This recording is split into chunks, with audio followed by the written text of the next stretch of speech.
다 같이 한 마음으로 기도하겠습니다. 사랑과 은혜가 무한하신 주님, 2021년 은혜 가운데 저희와 동행하여 주시고 지켜주심에 감사와 찬양을 드립니다. 이제 하나님께서 허락하신 시간 22년의 문을 예배로 열게 하셨사오니 이 예배를 연락하여 주시고 주 앞에 모인 가정마다 성령의 불로 충만하게 임재하여 주시옵소서. 지난 1년간 우리의 삶을 낱낱이 알고 계시는 주님, 주님의 은혜에 보답하며 감사하는 삶보다는 세속적인 삶에 더 열중했었고, 더불어 주님을 먼저 생각하기보다는 세상적 유혹에 쉽게 이끌려 살아왔음을 고백합니다. 코로나19를 핑계로 이웃사랑의 실천은 뒷전으로 미룬 채 살아왔습니다.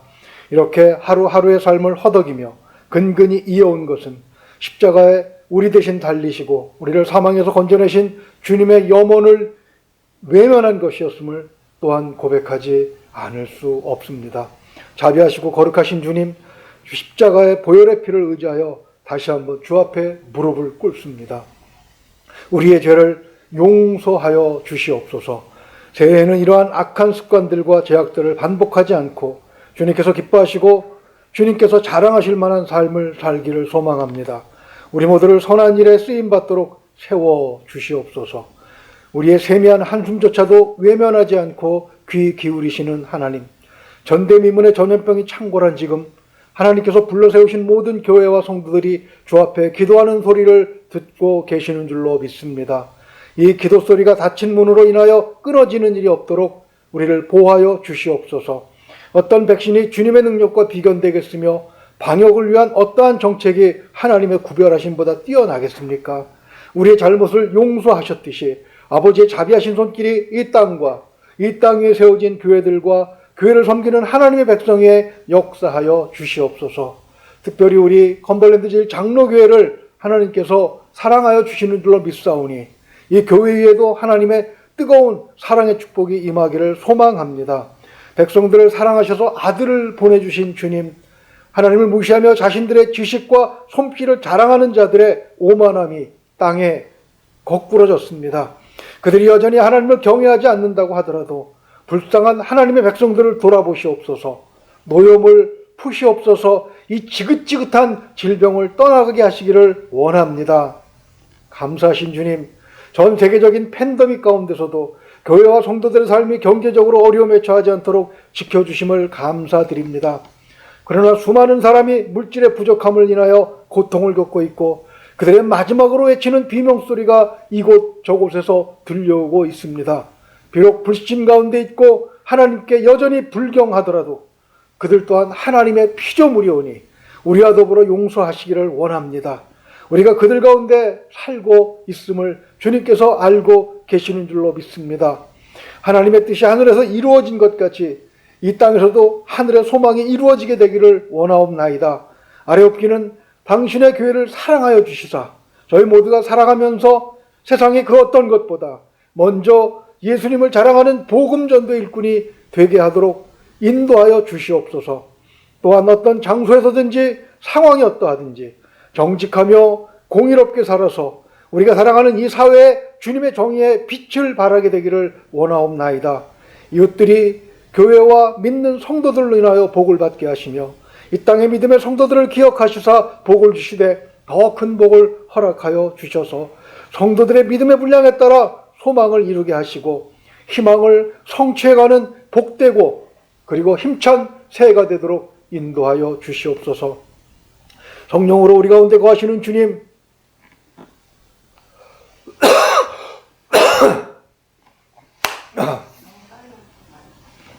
성령으로 우리 가운데 거하시는 주님, 비록 함께 모이고 있진 못하지만 주님께서 주신 직분을 잘 감당하며 어려운 가운데서도 교회를 섬기는 주의 종들에게 약속한 은혜의 단비를 쏟아 부어주시기를 원합니다. 무엇보다도 가정에 복을 주셔서 서로 사랑하게 하시고 그 사랑으로 평화를 누리게 하시며 이웃에게 하나님의 사랑을 나누어주며 주의 영광이 되는 가정들이 되게 하시옵소서. 이 땅에 육신을 입고 살면서 필요한 것들이 충분히 공급되도록 생업을 허락하여 주시니 감사합니다. 그 기업들이 코로나19 중에도 큰 탈 없이 잘 견디며 버티게 하심도 감사합니다. 사업에 복을 주셔서 위기를 기회로 바꾸는 성장하는 기업이 되게 하여 주시옵소서. 직장의 어려움을 극복하는 과정에서 믿음이 더욱더 부요하여 참으로 하나님의 이름에 영광을 돌리는 자들이 되기를 소망합니다. 우리 가족 구성원들이 다 예수를 믿게 하시고 주 안에서 화목하게 하시고 믿지 않는 친척들에게까지 주의 은혜가 미치게 하여 주시기를 원합니다. 믿음으로 하나 되어 어려울 때 서로 격려하며 도와주며 협력하며 함께 섬겨가게 되기를 소망합니다. 부족한 자들을 세우셔서 영광된 직분을 보여하신 주님, 장로님들에게 영육간의 강건함을 허락하여 주시고 그 가정을 축복하여 주시옵소서. 형제 자매님들에게도 은혜를 덧입혀 주시고 가정을 잘 섬기며 자녀들을 잘 돌보며 주의 일에 앞장서는 영적 군사로 부족함이 없게 하시옵소서. 연로하신 성도님들 건강을 특별히 책임져 주시고 새벽을 지키며 기도의 향을 꺼뜨리지 않는 믿음의 용사들에게도 형통의 복을 내려 주시옵소서. 교육자 가정에도 항상 평안함이 있게 하시옵소서. 우리 교회 어린 영혼들과 젊은 영혼들을 주심을 감사합니다. 청년에서 중고등부를 거쳐 유년주일학교와 유치부에 이르기까지 하나님의 지혜로 채우시고 또 채워주시기를 원합니다. 말씀에 올바른 신앙관에 서게 하시고 세속적인 지혜를 채움에 있어서 앞장서는 자들이 되게 하시옵소서. 우리가 다시 얼굴과 얼굴을 마주대하며 바라보게 되는 날이 속히 오기를 소망합니다.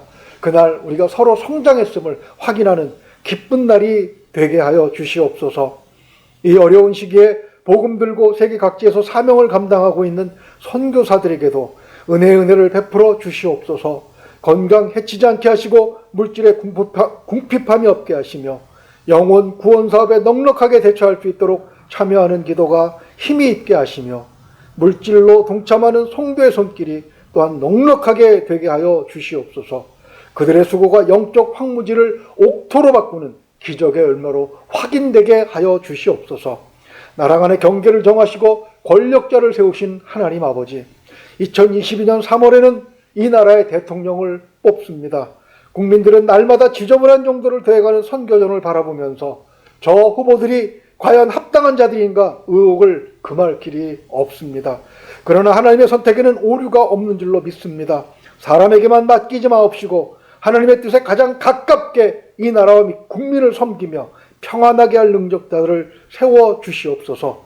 저들이 나라를 잘 다스려야 우리가 평안하게 하나님을 예배할 수 있으며 복음을 전할 수 있다고 하셨사오니 하나님께서 특별히 개입하여 주셔서 가장 합당한 자를 세우시기를 간절한 마음으로 소망합니다.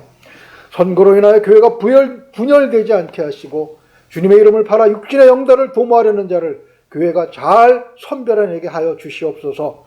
교회가 정치라는 이름의 바람을 타지 않도록 말씀 위에 바로 서게 하여 주시옵소서.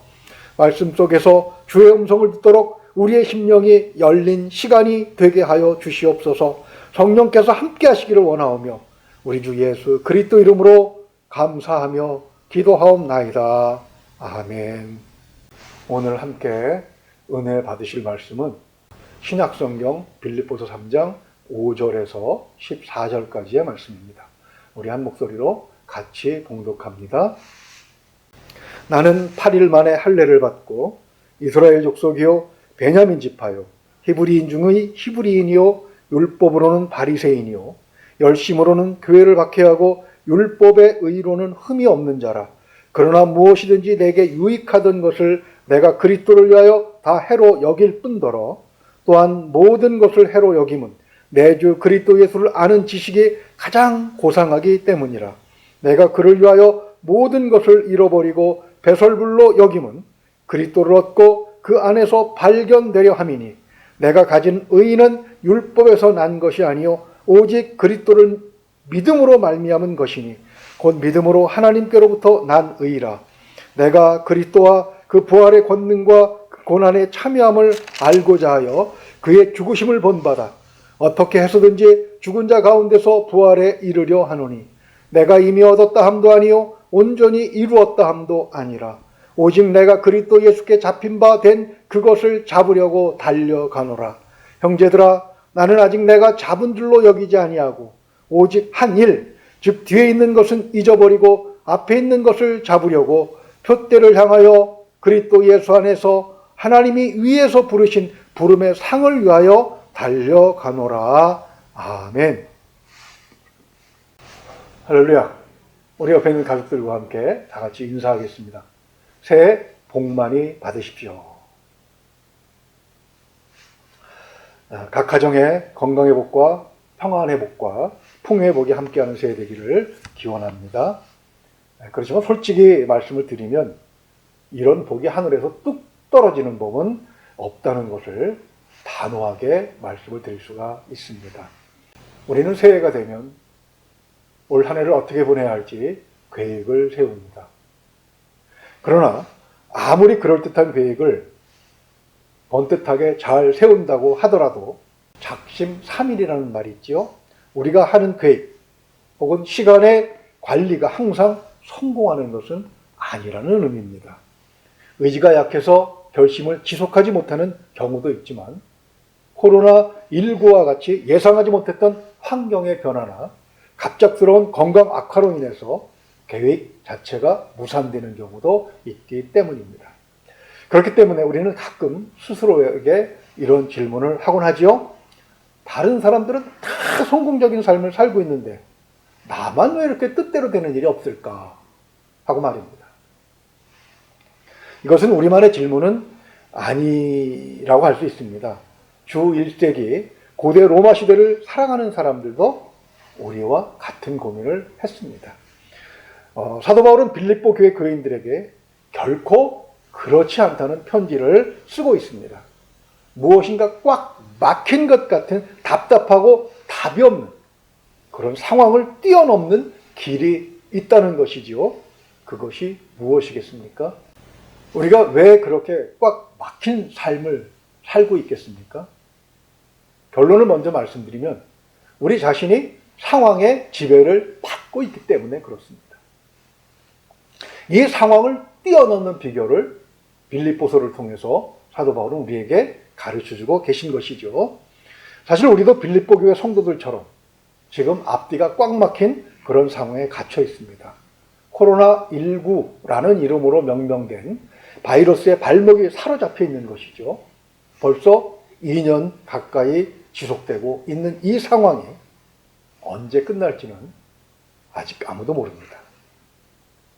이 상황이 언제까지 지속된다고 하더라도 우리가 어떻게 이것을 극복하고 이 답답한 상황을 헤쳐나갈 수가 있겠습니까? 사도는 빌립보 교회의 소식을 듣고 그 상황을 뛰어넘는 비결을 편지로 전하고자 한 것이지요. 그는 그 비결을 말씀하기 전에 자신의 과거가 어땠는지를 5절과 6절에서 이렇게 정리하고 있습니다.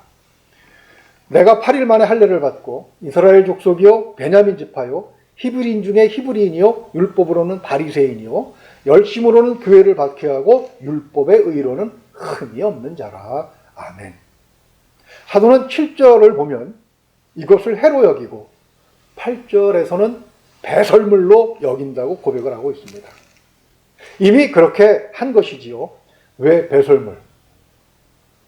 배설해야 할 그런 똥오줌처럼 여긴 것을 다시 이끌어내서 마치 자랑하는 것처럼 그렇게 말씀하시는 것이겠습니까? 그것은 빌립보 교회 교인들이 바로 그것들을 못 버리고 있기 때문입니다. 즉 과거에 발목이 잡혀있는 상황이라는 것이죠. 못 버리는 정도가 아닙니다. 바울이 해로 여긴 그것을 가졌다고 자랑하는 자들로 인해서 교회 안에 분란이 일어났기 때문입니다. 빌립보 교회 이방인 성도들은 그들에게 멸시를 당했고 핍박도 받는 바람에 교회가 갑자기 위태롭게 된 것이죠. 오늘날도 많은 사람이 삶에서 이와 같은 혼란을 겪습니다. 코로나19로 인해 환경이 바뀌었는데도 삶의 패턴이나 생활에 대한 사고방식은 그 이전과 동일하기 때문이지요. 예기치 못했던 환경이 당당했던 삶을, 지금까지 잘 이끌어왔던 삶을 주눅들게 하고 있는 것입니다. 사도 바울은 주눅이 들어있는 성도들에게 자신은 저들이 가졌던 것보다 훨씬 더 좋은 것을 가지고 있었다는 사실을 기억시키고 있는 거예요. 그것들은 다만 7절과 8절에서 말씀하신 것처럼 오히려 상황에 지배를 당하게 하는 굴레가 되고 있고, 제때 쏟아버리지 않으면 배탈이 나게 하는 배설물과 같은 것일 뿐임을 강조하고자 하는 것이죠. 빌립보 교회뿐만 아니라 당시 초대 교회와 성도들은 이러한 굴레에 얽매여서 꽉 막혀 있었던 것입니다. 진리를 추구하고자 신앙생활을 시작했지만 과거의 사고방식과 삶의 패턴에 얽매여서 더 이상 앞으로 나아갈 수 없는 그런 답답한 상황 속에 거주하면서 그 상황에 지배를 당하고 있는 것입니다. 그런데 상황에 지배당하지 않고 극복하는 비결을 제시하는 바울은 오히려 빌립보 교회 성도들이나 지금 우리보다 더 갑갑한 현실 가운데 놓여 있습니다. 그가 빌립보서를 기록하는 지금 로마 감옥에 갇혀 있는 거예요. 결론을 먼저 말씀드리자면 꽉 막힌 상황이 답답하고 돌파구가 보이지 않는다면 상황을 초월하면 된다고 말씀을 하고 있는 것입니다. 앞뒤가 꽉 막혀 있어도 뚫고 나가서 오히려 상황을 지배할 수 있는 출구가 있다는 것이죠. 그것이 무엇이겠습니까? 어떻게 그 출구를 뚫고 나갈 수 있겠습니까? 그것은 더 나은 상황을 바라본다면 버려야 할 것은 버려야 한다는 것입니다. 바울은 자신이 자랑하던 것들을 다 버렸더니 더 좋은 것들을 발견했다고 고백하고 있는 거예요. 그가 발견한 것은 7절 말씀처럼 그리스도였습니다. 8절에서는 그것을 딱 자세하게 풀어서 말씀하고 있죠. 내 주 그리스도를 아는 지식입니다. 이것으로 바울은 그가 평생 얻고자 했고 구하고자 했던 의를 찾았다는 것입니다. 갇혀있는 사람이 전하는 비결이 무슨 의미가 있겠는가라고 의혹을 제기할 수도 있겠죠. 감옥 밖에 있는 사람들에게 감옥 안에서 전하는 비결이 무슨 도움이 되겠는가라고 의심할 수 있습니다. 그러나 바울이 전하는 말씀의 요지는 감옥 같은 것이 자신이 추구하는 바를 이루는데 아무런 장애가 되지 않았다고 고백을 하고 있는 것입니다. 우리 또한 이 세상을 열심히 살아갑니다. 2021년에도 열심히 살아왔죠? 왜 그렇게 아둥바둥거리면서 살아온 것입니까? 추구하는 바가 있었기 때문입니다. 사람마다 각자 삶의 이유가 있습니다. 그러나 사람들은 바로 그 추구하는 바가 있기 때문에 감옥이 아닌 곳에 살면서도 자유를 누리지 못하고 상황에 눌려 지배를 당하게 되는 것이죠. 빌립보 교회를 비롯한 초대교회 교인들처럼 스스로 참쌀 없는 감옥에 갇혀 지내게 되는 것입니다. 사도 바울은 자신이 그 감옥을 벗어나 진짜 감옥에서도 자유를 만끽하는 비결을 배웠다고 고백을 합니다. 자신이 체험한 바를 시간의 관리라는 측면에서 순서를 따라 제기하고 있는 것이죠. 즉 삶을 지배하며 사는 비결은 시간을 어떻게 관리하느냐와 연관이 있는 것입니다. 탈북민들이 남한에 와서 처음에는 북한과 너무나도 차이가 나는 풍요로움과 자유로움에 놀란다고 합니다. 탈북하기를 정말 잘했다 그렇게 생각을 하는 것이죠.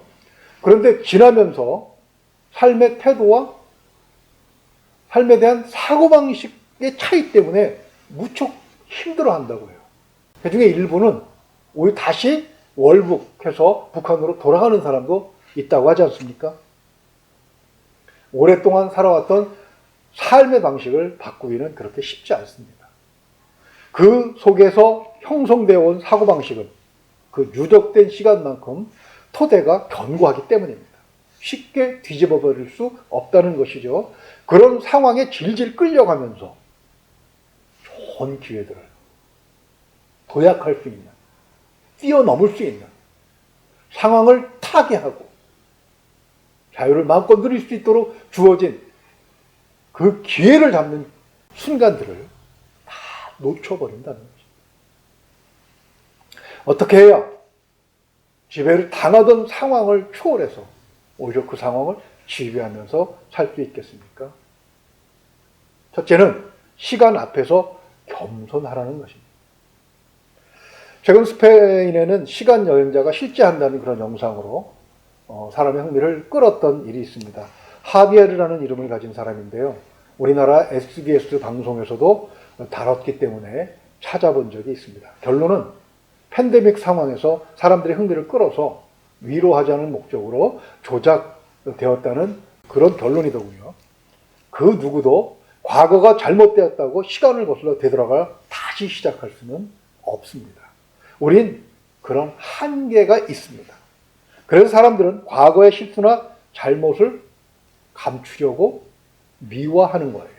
그렇게 추억으로 쌓아놓고 자신이 마치 대단한 삶을 살아온 것처럼 그렇게 포장하기도 하는 것입니다.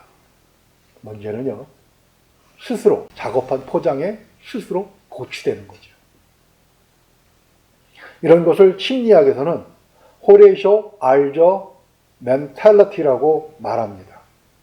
호레이쇼 알저라는 사람은 하버드 대학에서 신학을 전공하고 목사 안수를 받은 사람입니다.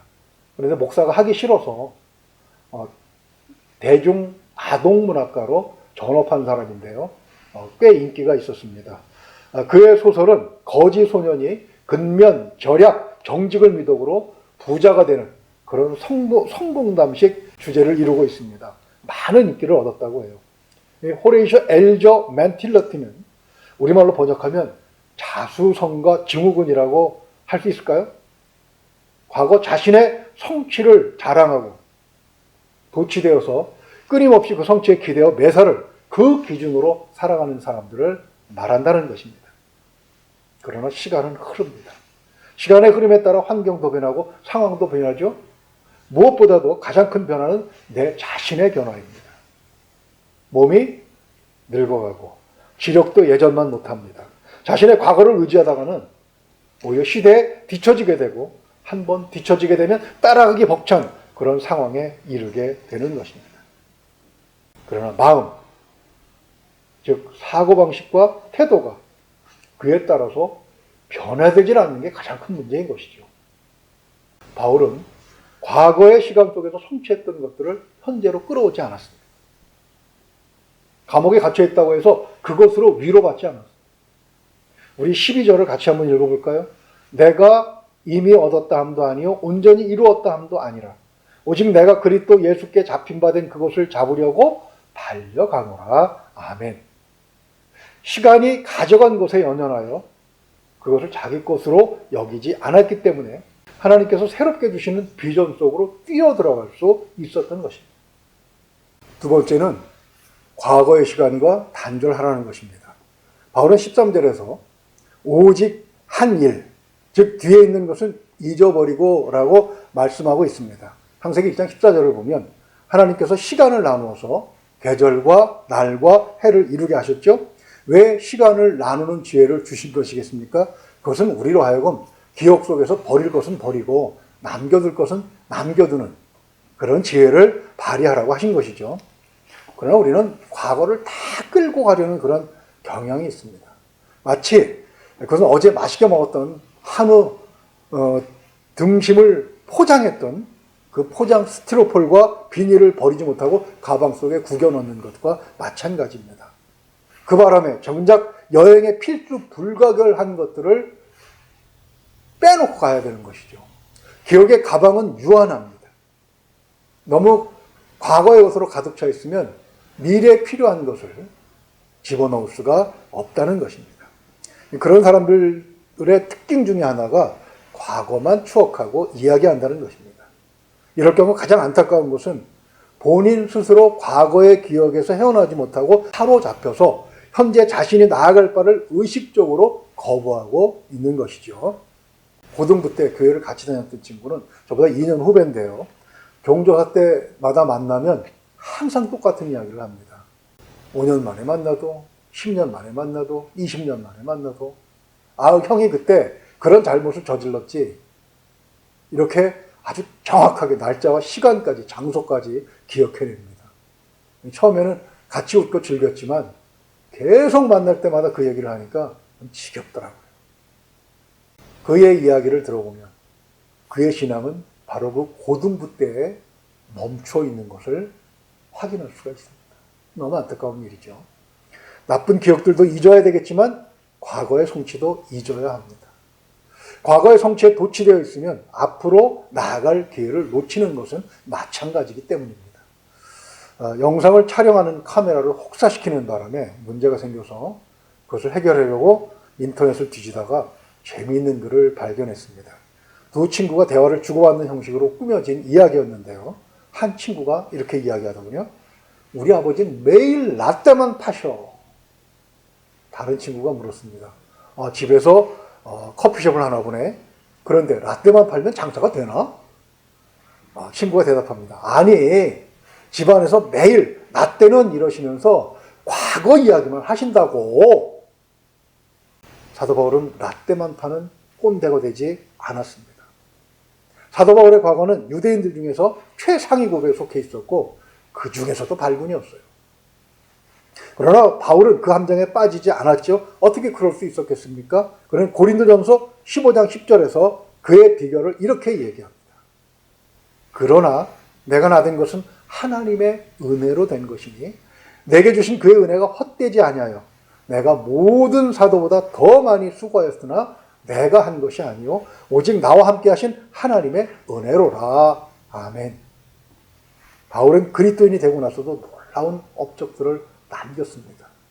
그리스도인이 되기 전에도 그는 그의 동료들에 비해서 뛰어났지만 예수님에 이끌려 진리를 발견한 다음에는 비교 안 될 만큼 놀라운 일들을 해낸 것이지요. 그럼에도 그는 그것에 연연하지 않았습니다.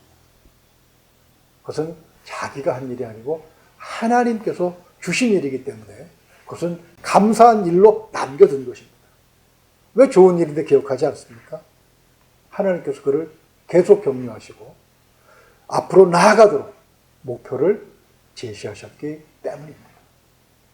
세 번째로 상황에 지배당하지 않으려면 다가오는 시간을 헛되이 보내지 말아야 합니다. 다윗이 과거와 단절하고 하나님을 바라보았을 때 하나님께서는 바울이 달려갈 길을 보여주셨어요. 본문 13절 하반절 말씀처럼 잡아야 할 것을 앞에다 계속 놓아두시니 머물 틈이 없었던 것이죠. 그는 그것을 14절에서 이렇게 표현하고 있습니다. 표대를 향하여 그리스도 예수 안에서 하나님이 위에서 부르신 부름의 상을 위하여 달려가노라. 아멘. 인생에 목표가 없는 사람은 없겠지요. 여러분의 목표는 무엇입니까? 이 밤이 다가기 전에 A4지 용지 한 장을 준비해서 어떤 목표들이 있는지를 한번 기록해 보시기 바랍니다. 그리고 그것들을 한 문장으로 표현해 보시기 바랍니다. 예를 들면 나는 나에게 주어진 인생을 땡땡땡을 위해서 살고 있다. 이렇게 말이죠. 사실 많은 사람은 순간적인 목표를 가지고 살아갑니다. 그렇게 살아가다 보면 작은 성공에 도취돼서 진보를 멈추거나 방향을 잃고 우왕좌왕하다가 좋은 시간 다 놓치고 뒤돌아보면 남은 것이 없다고 한탄하며 슬퍼하는 사람 중에 하나가 되기도 하는 것이죠. 그렇게 되지 않으려면 어떻게 해야 됩니까? 영성훈련 프로그램에서 자주 사용하는 방법인데요. 바울이 14절에서 표현한 것처럼 여러 목표를 한 문장으로 기록해 보는 것입니다. 다양한 인생의 목표들을 한 줄로 표현할 수 있다는 것, 즉 종합적으로 정리할 수 있다는 것은 인생 전체를 아우르는 안목이 있다는 것이고 그런 목표를 가지고 살아간다는 그런 의미가 되는 것이죠. 이 방법을 사용해서 인생을 정리해 보게 하는 것은 물론 그 사람이 긴 안목을 가지고 있느냐 그것을 스스로 점검하게 하기 위한 것이기도 하지만 그렇게 할 수 있다면 길러지는 대단한 유익이 있기 때문입니다. 다시 말해서 삶의 우선순위를 결정할 수 있는 그런 안목을 기르게 된다는 것이죠. 우리는 살면서 많은 목표를 정합니다. 그 중에 하찮은 것도 있지요. 22년에는 반드시 금연하겠다. 술을 끊겠다. 하루에 1시간씩은 반드시 운동을 해서 3개월 안에 10kg의 몸무게를 죽이겠다. 10kg의 몸무게를 빼겠다. 같은 그런 결심들을 많은 사람들이 하잖아요. 그리고 또한 그것들이 1월이 가기 전에 다 포기하는 사람들은 또 얼마나 많습니까? 그것은 왜 그렇게 해야 하느냐 하는 원대한 목표와 연결되지 못했기 때문입니다. 지난주에 뉴스를 보려고 TV를 켰다가 우연히 눈에 익은 패션 모델이 출연한 예능 프로그램을 보게 되었습니다. 제 시선을 붙잡은 것은요, 이제 한 30대 중반 정도로 보이는데 나이가 50이 넘었다는 것입니다. 사회자는 다 알고 있었으면서도 마치 모르는 것처럼 억지로 깜짝 놀라는 척을 하더군요. 그러면서 어떻게 그렇게 관리를 잘 하셨습니까? 라고 물었습니다. 그녀는 농담인지는 모르지만 죽을 힘을 다해서 관리해야 그나마 남자들이 쳐다본다는 것입니다. 50이면 하늘의 뜻을 안다는 의미에서 지천명이라고 하지요. 그런데 기껏 젊은 남자의 관심을 끌기 위해서 몸매 관리에 그 많은 돈과 시간을, 노력을 들인다는 사실이 참 놀랍지 않습니까? 하찮은 목표에도 그 많은 시간과 노력을 들인다는 것을 우리는 종종 발견하게 됩니다. 바울은 하나님께서 주신 목표에 인생을 걸었습니다. 그가 이룬 업적에 대해서 역사는 아끼지 않고 영광스러운 평가를 내려주고 있죠. 세계 역사의 물줄기를 바꿨다는 것입니다. 권력이 있던 왕도 아니고 용맹한 장수도 아니었습니다. 돈이 많았던 사람도 아니었습니다. 오직 하나님께서 주신 목표를 쫓아가다 보니 그의 발걸음이 향하는 곳으로 역사의 중심이 옮겨가는 그런 결과를 낳았던 것이죠. 여러분이 가지고 있던 인생의 목표를 한번 점검해 보시기 바랍니다. 태어난 사람의 가치는 귀천이 없이 동일하지요? 그러나 인생을 다 살고 난 후에 성취된 결과는 분명히 귀천이 있다는 사실을 우리는 명심해야 합니다. 아무리 훌륭하고 좋은 목표를 세웠다고 해도 다 성취하는 것은 물론 아니지요. 코로나19와 같이 예기치 못한 상황의 변화로 인해서 실패할 수도 있습니다. 바울도 성공 가도를 무난하게 달려간 것은 아닙니다. 사도행전을 보면 중요한 순간마다 실패한 기록들이 쭉 나열되고 있잖아요. 그럼에도 그가 목표 이상을 성취한 인물로 인정되는 것은 그가 좌절하지 않고 끝까지 버텼기 때문입니다. 어떻게 버텼습니까? 갈라디아서 2장 20절을 보면 이제 내가 사는 것이 아니요 오직 내 안에 그리스도께서 사신 것이라 이렇게 고백을 하고 있습니다. 즉 그의 목표가 성취되느냐 실패하느냐는 그 자신에게 달린 것이 아니라 하나님께 달렸다는 믿음이 있었기 때문에 실패라고 인정이 되는 상황에서도 실패라고 생각할 수밖에 없는 그런 상황에서 그는 멈추지 않고 버티고 달려갈 수 있었던 것입니다. 그런 믿음이 있었기에 감옥도 그를 가둘 수가 없었습니다. 모함으로 인한 누명도 그를 쓰러뜨릴 수 없었어요. 심지어는 육체의 질병도 그의 걸음을 멈추게 할 수 없었던 것입니다. 그리스도를 향한 바울의 믿음을 품으시기 바랍니다.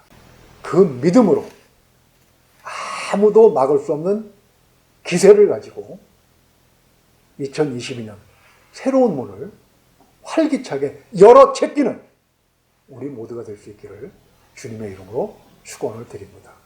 기도합니다. 하나님 아버지, 많은 사람이 새해가 시작되면서 계획을 세우고 출발을 합니다.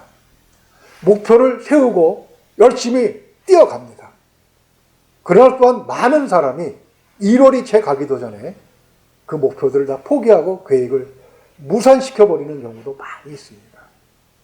그것은 그 목표가 하찮기 때문이고 그 목표가 너무 짧은 시간 순간적인 것이기 때문이라는 사실을 발견하게 하시니 감사합니다.